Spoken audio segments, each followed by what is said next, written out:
Comenzamos hoy una serie de estudios bíblicos sobre el libro de Jueces desde el capítulo 17 hasta el final del libro, que es el capítulo 21, cuyo tema central es la decadencia de una nación y que iremos desarrollando a través de 4 videos. En este primer video estudiaremos las motivaciones y acciones que hacen a una falsa religión y sus consecuencias. Para ello nos vamos a basar en el capítulo 17. En el contexto histórico, el libro marca un periodo comprendido entre los años 1380 a 1060 a.C., que es en la historia de Israel, que corresponde a los tiempos de casi 300 años que se extiende desde la conquista de Canaán bajo el liderazgo de Josué hasta el establecimiento de la monarquía con Saúl y David. Fue un tiempo de anarquía social y religiosa caracterizado por el estribillo: en aquellos días no había rey en Israel y cada uno hacía lo que bien le parecía. Esta expresión se repite en el libro, en el capítulo 17, verso 6, que vamos a leer, en el capítulo 18, verso 1, en el capítulo 19, verso 1 y en el capítulo 21, verso 25, que es donde termina el libro. Si hablamos del contexto general como para ubicarnos en el tiempo y el lugar, el libro de Jueces no es si bien es un libro histórico, no es una cronología estricta, sino más bien una serie de eventos, se relatan, que se mencionan en los primeros 16 capítulos, donde cada uno comienza con una apostasía popular, una opresión divina por esas consecuencias de la apostasía, el clamor del pueblo para buscar una solución a Dios y termina con la liberación a través de un juez levantado por Dios. Luego, a partir del capítulo 17 y hasta el final del libro, se relatan historias de corrupción espiritual ante la falta de liderazgo que llevaron a la nación de Israel a alejarse cada vez más de las leyes divinas dadas por Dios cuando los tomó como su pueblo santo. Estas narrativas no están conectadas directamente con ningún juez en particular, sino que se dan a través de ese tiempo de la judicatura, sino que ilustran el ambiente general y oscuro de una época en la cual cada uno hacía lo que bien le parecía. Actitudes como la idolatría y el sincretismo religioso, aunado con la corrupción moral y espiritual, la anarquía y la ausencia de una autoridad fueron las evidencias que terminaron llevando a quienes la practicaron a una falsa seguridad y a una religiosidad espiritual, como cuando dicen creer en Dios, que se les rinde culto a la manera que cada uno más le convenga. De acuerdo a la fecha probable de redacción, no la tenemos cierta. Hay una referencia a la suerte de la tribu de Dan por hacer un culto paralelo al del Señor, cuando dice todo el tiempo que la casa de Dios estuvo en Silo, o sea, Josué 19:51, Jueces 18:30 al 31. Permitiría datarlo luego del exilio del reino del norte a Siria, que es alrededor del año 722 a.C., y antes del exilio de Judá a Babilonia, en el 586 a.C. Según este periodo de referencia, probablemente haya sido escrito en el reinado de Manasés, entre el 686 al 642 a.C., que fue el rey más cruel e idólatra que gobernó el reino del sur durante 55 años, quien llegó a sacrificar a su propio hijo a un dios pagano. Segunda de Reyes, capítulo 21, verso 6 nos lo dice, y que terminó llevando a todo el reino de Judá a la idolatría.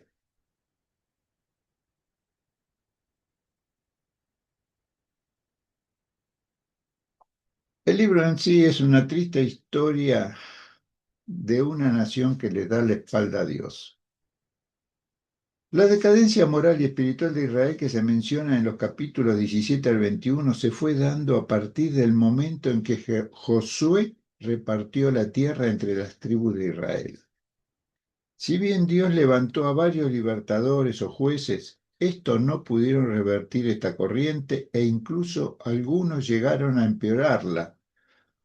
Por ejemplo, Gesté, quien fue el libertador del pueblo ante la opresión de los amonitas, que es recordado principalmente por el voto precipitado que hizo de sacrificar lo primero que saliera a su casa si él regresaba victorioso. Y regresó victorioso, pero trágicamente fue su única hija la que salió a recibirlo, la que él amaba. Y él cumplió su voto, sacrificándola. Nos dice Jueces capítulo 11, versículo 29 al 40, relata esta historia. Este es un ejemplo de la violencia de la época, el desamor familiar producto de la falta de conocimiento de Dios que lleva a actuar con imprudencia terminando en tragedia. Tenemos otro ejemplo, Sansón. Su vida estuvo marcada por una gran fuerza, pero también por sus debilidades personales, especialmente por su atracción por mujeres extranjeras y su impulsividad. A pesar de ser usado por Dios para liberar a Israel de los filisteos, su vida personal estuvo llena de violencia, promiscuidad y arrogancia, terminando con un acto de suicidio y asesinato masivo, que, aunque liberó a Israel en ese momento de los filisteos, no mostró una vida de integridad. El relato lo encontramos en Jueces capítulo 13 al capítulo 16. El libro lo presenta como un personaje contradictorio, cuya vida está llena de promesas, pero terminó en tragedia debido a sus malas decisiones por no tener en cuenta al Dios de Israel. Y un tercer ejemplo negativo lo encontramos en Abimelech, que era el hijo de Gedeón, aunque no es considerado un juez levantado por Dios, sino más bien un usurpador y un tirano, quien mató a 69 de sus 70 hermanos para asegurar su poder cuando se autoproclamó rey en Siquem. Esto lo relata el libro de Jueces, capítulo 9, del verso 1 al 6. Su historia es un reflejo de la degeneración y el deseo de Israel de tener un rey a la manera de las naciones paganas. Su reinado, si bien no abarcó al resto de las tribus de Israel, fue violento y terminó en forma humillante. El final del libro concluye con un Israel volviéndose una nación pagana, corrupta y con los cananeos, como los cananeos que habían echado de la tierra, anunciando que de continuar con esta tendencia, la tierra expulsaría por sí misma con el tiempo a los israelitas, como había vomitado a los moradores cananeos que los precedieron, dice Levítico capítulo 20, verso 28. La degradación de una nación comienza cuando el pueblo que dice creer en Dios, cada uno hace como mejor le parece desconociendo sus mandamientos, ya que no se puede dar por sentada su gracia salvadora para seguir pecando desoyendo sus mandamientos. Si abandonamos sus mandamientos y hacemos ídolos imaginarios, confiamos y devocionamos ante ellos, acabaremos en el caos moral y espiritual del cual no se vuelve si no hay un genuino arrepentimiento de corazón al Dios que trae libertad y ordena las vidas conforme a como Dios quiere formar a su pueblo en santidad.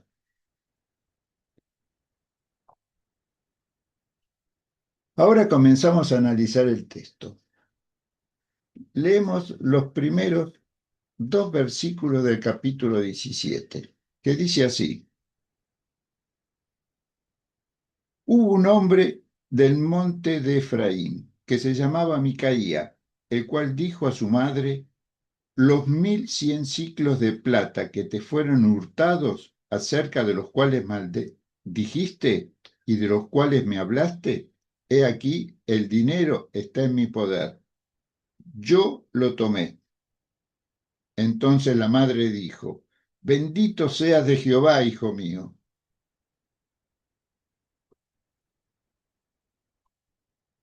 Así comienza esta triste historia. El monte de Efraín es una región central y prominente en Israel, lo que sugiere que este problema no era marginal, sino que afectaba a la comunidad en general. O sea, era una actitud parecida común que se robaban dentro de la misma familia. Micaía, cuyo nombre traducido es ¿quién como el Señor, quién como Jehová? ¿Te imaginan ustedes Dios robando? Bueno, esta persona era un ser humano que les trajo a su madre 1.100 ciclos de plata, que era considerable para esa época y representaba una suma significativa en dinero. La madre había pronunciado una maldición sobre el ladrón, que era una práctica común en la antigüedad cuando robaba uno maldecía, para invocar la ira divina sobre el culpable. Pero en este caso, quizás era con el objetivo de incitar a una confesión. La confesión de Micaía, su hijo, parece más motivada por el temor a la maldición de su madre que por un genuino arrepentimiento nacido de él. Ahora bien, aquí se contrapone la reacción de la madre que también es sorprendente. En lugar de reprender el pecado, ella lo bendice, mostrando una moralidad distorsionada sobre la recuperación de la riqueza que parece ser más importante que la justicia o la integridad de quien reclama un derecho. La bendición de Dios, que está diciendo la bendición de Jehová, es pronunciada en un contexto de deshonestidad, lo que es irónico y revela la corrupción espiritual que se está viviendo, tanto en la madre como en el hijo. Avancemos un poco más y leamos ahora los versículos 3 y 4 del capítulo 17. Y él devolvió, Micaía, los 1.100 ciclos de plata a su madre. Y su madre dijo, en verdad he dedicado el dinero a Jehová por mi hijo, para hacer una imagen de talla y una de fundición. Ahora pues, yo te lo devuelvo. Mas él devolvió el dinero a su madre y tomó su madre 200 ciclos de plata y los dio al fundidor, quien hizo de ellos una imagen de talla y una de fundición, la cual fue puesta en la casa de Micaía.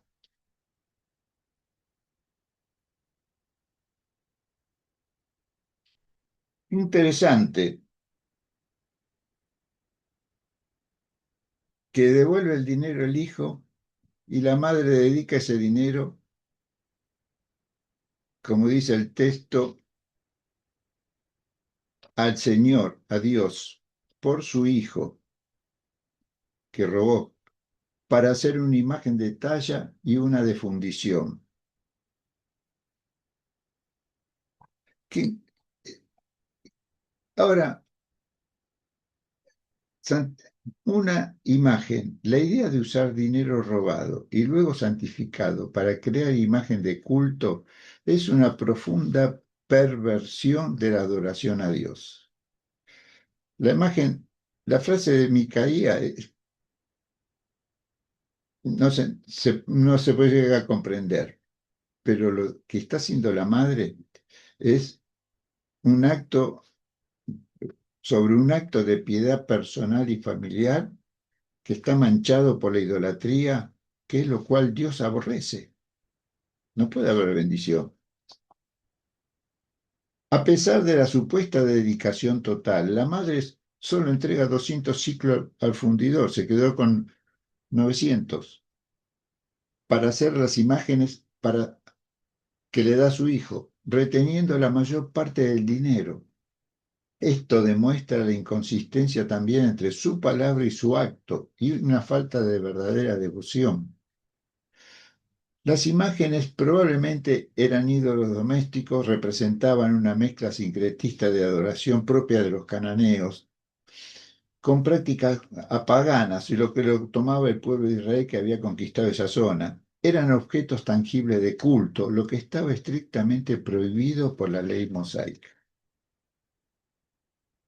Acá, Éxodo capítulo 20, versículos 4 al 6 nos dice, este es el mandamiento, uno de los 10. No te harás imagen de ni ninguna semejanza de lo que está arriba en el cielo, ni abajo en la tierra, ni en las aguas debajo de la tierra.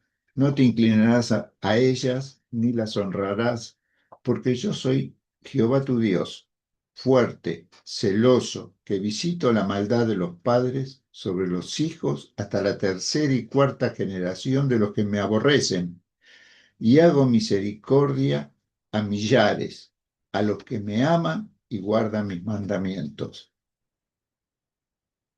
O sea que, evidentemente, la imagen ya estaba de más. El origen de por qué se hacía esa imagen también estaba corrupto. Y esto no era bueno para la familia. No era bueno, Dios no lo recibía. El mandamiento era claro y estaba dado para cuando entrara a la tierra prometida. Pero esto nos lleva a un paso más. En vez de recapacitar sobre lo que está sucediendo, se sigue en la tosudez. Leemos el versículo 5 del capítulo 17. Y este hombre Micaías tuvo casa de dioses e hizo efod y terafines y consagró a uno de sus hijos para que fuera su sacerdote. Casa de dioses implica un lugar de culto dedicado a múltiples deidades, que era una forma plural de deidad o simplemente un lugar para donde se ponían los ídolos. Pero Micaías, a conciencia, desoyó la prohibición dada por Dios a través de Moisés cuando dijo, y este es el complemento del mandamiento de Éxodo 20. Estos son los estatutos y decretos que cuidarás de poner por obra en la tierra que Jehová tu Dios te ha dado para que tomes posesión de ella. Le está hablando de en el desierto para cuando ocupe la tierra y ellos están en esa tierra ocupada. Todos los días que vosotros viviereis sobre la tierra. En otros versículos dice, cuídate de no ofrecer tus holocaustos en cualquier lugar que vieres, sino en el lugar que Jehová escogiere, en una de sus tribus. Allí ofrecerás tus holocaustos y allí harás todo lo que yo te mando. Deuteronomio capítulo 12, verso 1 y después del 13 al 14, que estaba prohibiendo todo otro centro de devoción personal fuera del lugar donde estaría puesto el tabernáculo, que en la época de los jueces estuvo siempre en Silo, como se menciona en el capítulo 18, verso 31. Además, el efod era en sí una vestidura sacerdotal de lino, según Éxodo 28, que aquí aparece como un objeto usado para la adivinación o como parte de un ritual idólatra, quizás una réplica del efod sacerdotal. Jueces capítulo 8, verso 27 nos dice que Gedeón hizo un efod. Gedeón fue uno de los jueces, hizo un efod que se convirtió en una trampa porque todo Israel se prostituyó tras ese efod en aquel lugar y fue tropezadero a Gedeón y a su casa. Recuerden que Abimelech, lo que habíamos dicho, era hijo de Gedeón que terminó matando a sus 69 hermanos para autoproclamarse rey en Siquem.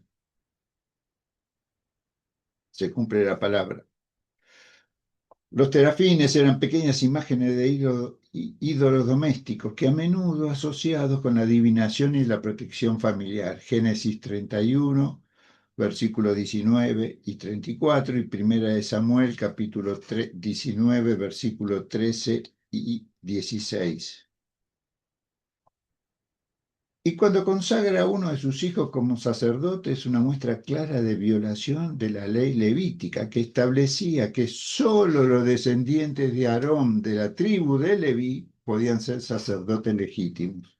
La acción de Micaía demuestra la ausencia de una autoridad religiosa central y el colapso de las estructuras establecidas por Dios, porque cualquiera podía autoproclamarse sacerdote. ¿Y esto por qué sucedía? Bueno, el versículo 6 lo dice claramente. En aquellos días no había rey en Israel, cada uno hacía lo que bien le parecía. Este es el versículo clave del libro y se repite, como habíamos dicho, en el capítulo 18, verso 1, capítulo 19, verso 1 y capítulo 21, verso 25, que forma parte, es la tesis del libro. Cada uno hacía lo que bien le parecía. La ausencia de un rey no es simplemente la falta de liderazgo político, sino una ausencia de una autoridad central que haga cumplir la ley de Dios. En este vacío de autoridad, tanto civil como religiosa, el pueblo se desvía y la moralidad se convierte en algo subjetivo, donde cada individuo define lo correcto según sus propios criterios y no según la ley divina.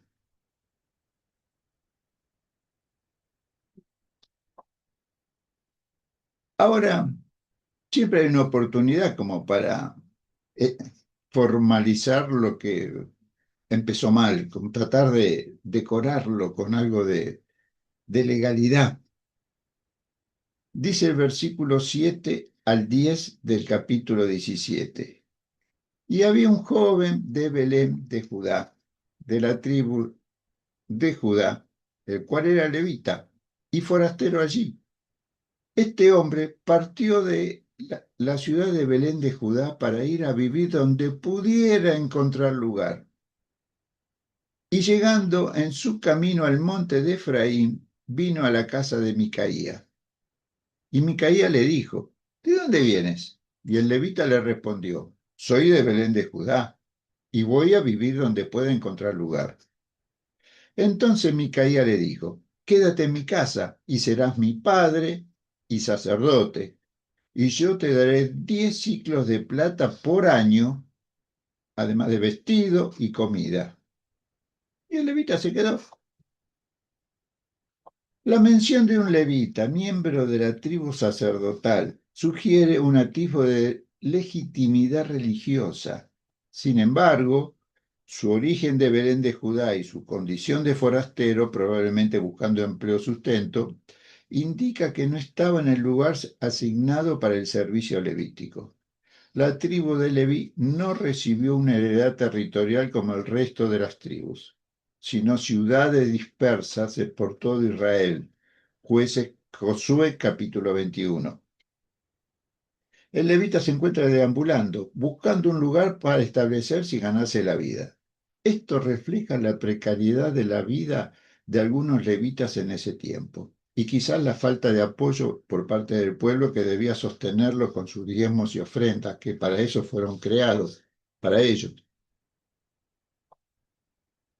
Ahora, por casualidad o providencia, el levita llega a la casa de Micaía y ahí se entabla una conversación que revela la búsqueda de ambos hombres. Micaía busca un sacerdote que pueda legalizar el culto que él había establecido. Y el levita busca un lugar y su sustento, que concluye cuando Micaía le ofrece un trato al levita, quien acepta ser el sacerdote de Micaía, ya no por devoción a Dios, sino por el salario y las comodidades. El hecho de que un levita se venda como sacerdote a un idólatra por un salario es un claro ejemplo de la corrupción moral sacerdotal que imperaba. La oferta de ser padre que le hace Micaía es un título de respeto, pero también implica reconocer una autoridad espiritual que el levita no debía ejercer en su condición de idólatra. Ahora, La consagración del levita le crea una falsa confianza a Micaía. Así lo dice capítulo 11 y 13. Agradó pues al levita morar con aquel hombre, y fue para él como uno de sus hijos. Y Micaía consagró al levita, y el levita le servía de sacerdote, y permaneció en casa de Micaía. Y Micaía dijo: ahora sé que Jehová me prosperará, porque tengo un levita por sacerdote. El levita se integra a la casa de Micaía, aceptando su rol en ese culto corrupto, reconociendo la orden divina que estaba mencionada en Deuteronomio capítulo 12, verso 1 y del 13 al 14. Micaía, por su lado, sin autoridad divina, consagra al levita como sacerdote en su casa, solidificando su papel como líder religioso en su santuario privado. Esta es una parodia de la verdadera consagración sacerdotal y de una congregación religiosa que nace dándole la espalda a Dios.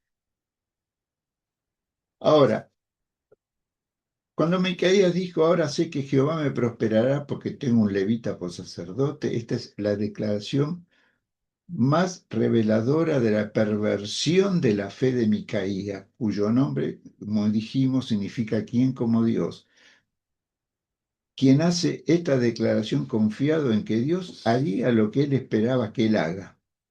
Él cree que la presencia de un levita, a pesar de todo el sincretismo e idolatría, garantizará la bendición de Dios.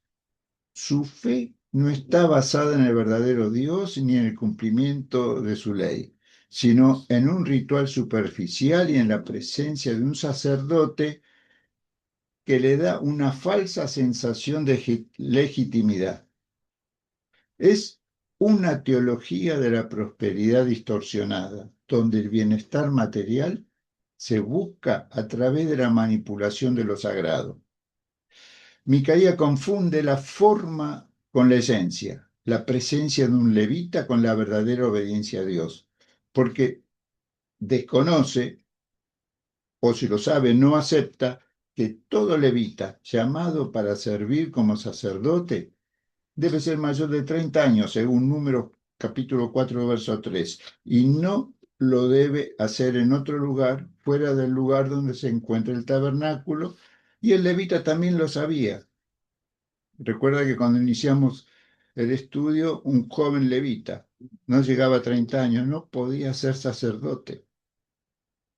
Ahora, resumiendo, lo que hemos estudiado hasta aquí es una radiografía de personas que en su conjunto conforman un cuerpo enfermo como consecuencia de violar el pacto de la alianza, desconociendo la ley de Dios y que busca seguridad de acuerdo a su propia opinión y conveniencia, sin respetar autoridad alguna, que llevan a consecuencias más graves aún, como trataremos en los siguientes videos.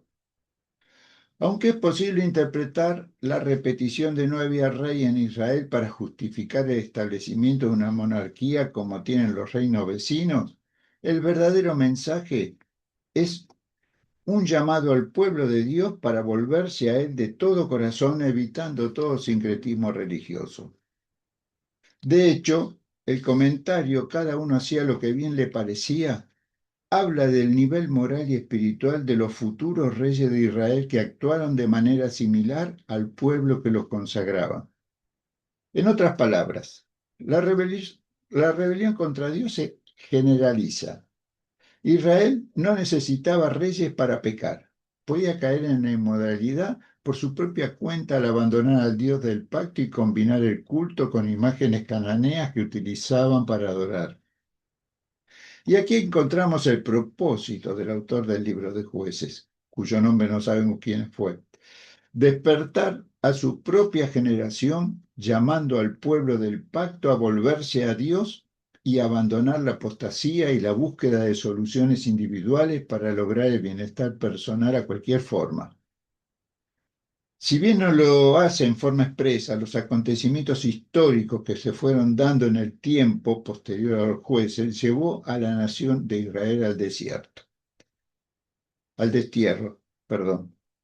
Y aquí encontramos un segundo propósito por el cual el libro de Jueces se encuentra en el canon bíblico: advertir a las naciones futuras las consecuencias del pecado personal y comunitario que contamina a la sociedad y tarde o temprano alcanzará a toda la nación que decida darle la espalda a Dios con sus leyes, decretos y tradiciones que terminan dando una falsa seguridad al pueblo. Esta anarquía y corrupción moral subraya la profunda necesidad de un rey justo y verdadero que pudiera gobernar al pueblo de Dios de acuerdo a su voluntad. Jesús es el rey prometido, el Mesías, que vendría a establecer su reino de justicia y verdad. Como dice Isaías, porque un niño nos es nacido, hijo nos es dado, y el principado sobre su hombro. Y se llamará su nombre admirable, consejero, Dios fuerte, Padre eterno, príncipe de paz. Lo dilatado de su imperio no tendrá límite. Sobre el trono de David y sobre su reino, disponiéndolo y confirmándolo en juicio y en justicia desde ahora y para siempre.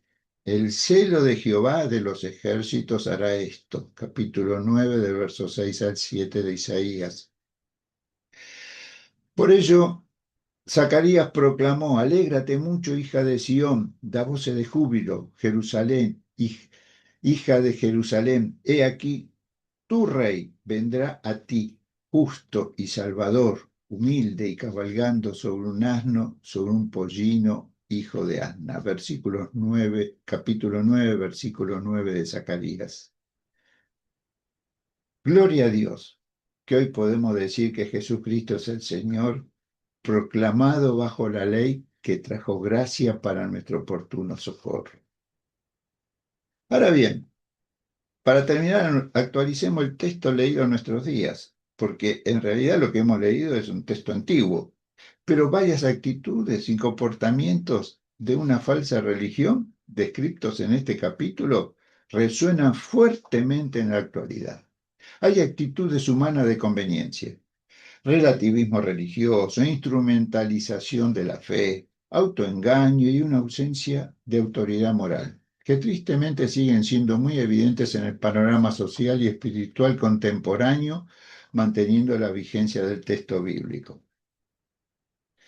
A pesar de la existencia de leyes y normativas, muchas personas hoy actúan según su propio criterio moral o ética personal, sin considerar principios universales, rechazando toda autoridad e ignorando el bien común. Esto lleva a un relativismo moral donde no hay verdades absolutas y cada quien decide lo que está bien o está mal para sí mismo, justificando acciones que puedan ser perjudiciales para otros o para la sociedad toda. La religión a la carta o el sincretismo religioso como Micaía, que creó su propio santuario personal, fabricó ídolos, una imagen tallada de una defundición, y consagró a uno de sus hijos como sacerdote, y luego a un levita que encontró ahí, que andaba buscando casa, lo tomó formando una iglesia hogareña, demuestra una tendencia a adaptar la religión a las propias conveniencias y deseos, sin seguir las directrices divinas. Son personas que mezclan elementos de diferentes creencias o espiritualidades para crear un sistema de fe personalizado que se ajuste a sus gustos y necesidades, sin apegarse necesariamente a doctrinas establecidas. Incluso toman lo bueno de varias religiones o establecen prácticas espirituales propias sin una base teológica sólida, engañando a quienes la buscan de corazón a Dios. Bien lo expresa el apóstol Pedro en su segunda epístola universal, capítulo 2, versos 17 y 18. Estos son fuentes sin agua y nubes empujadas por la tormenta, para las cuales la más densa oscuridad está reservada para siempre, pues hablando palabras infladas y vanas seducen con concupiscencia de la carne y disoluciones a los que verdaderamente habían huido de los que viven en error. Se puede ver en la instrumentación de la fe para obtener beneficios personales, económicos o de estatus. Pastores o líderes religiosos que buscan enriquecimiento, milagros a cambio de donaciones, o personas que sirven en roles religiosos, ya sea por prestigio social, personal o interés económico, no por genuina convicción o llamado de vocación. Estos son los que ofrecen soluciones mágicas a las necesidades económicas personales, los que utilizan la palabra para poder decorarla a sus intenciones personales. Son los que integran la llamada Iglesia de la Prosperidad. Otra tendencia es autoengañarse creyendo que se está bien con Dios cuando se ignoran mandamientos fundamentales, creyendo que por cumplir con ciertos ritos religiosos, como asistir asiduamente a la iglesia, tener suerte en ciertos negocios o elegir un líder espiritual a quien seguir, les irá bien en la vida, pero no han experimentado una verdadera transformación de corazón o arrepentimiento por acciones contrarias a principios éticos o morales que siguen practicando.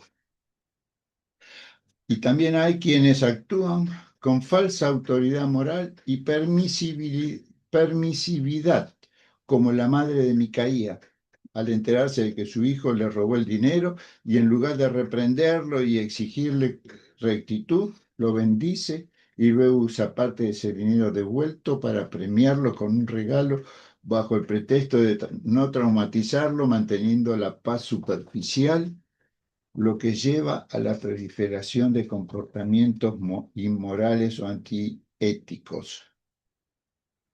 En conclusión, estos ejemplos ilustran cómo la falta de un referente moral y espiritual claro, junto con el egocentrismo y la búsqueda de conveniencia, puede manifestarse en diversas facetas de la vida moderna, tal como sucedió en el antiguo Israel de jueces.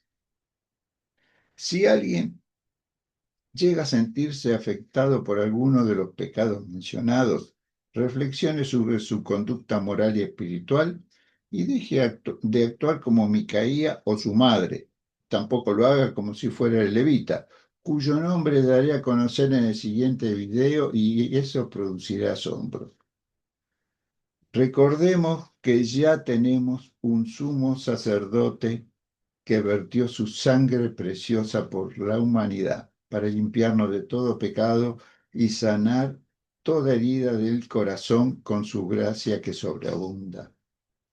Así lo dice el libro de Hebreos capítulo 4, versículos 14 al 16. Por tanto, teniendo un gran sumo sacerdote que traspasó los cielos, Jesús, el Hijo de Dios, retengamos nuestra profesión, porque no tenemos un sumo sacerdote que no pueda compadecerse de nuestras debilidades, sino que fue tentado en todo según nuestra semejanza, pero sin pecado.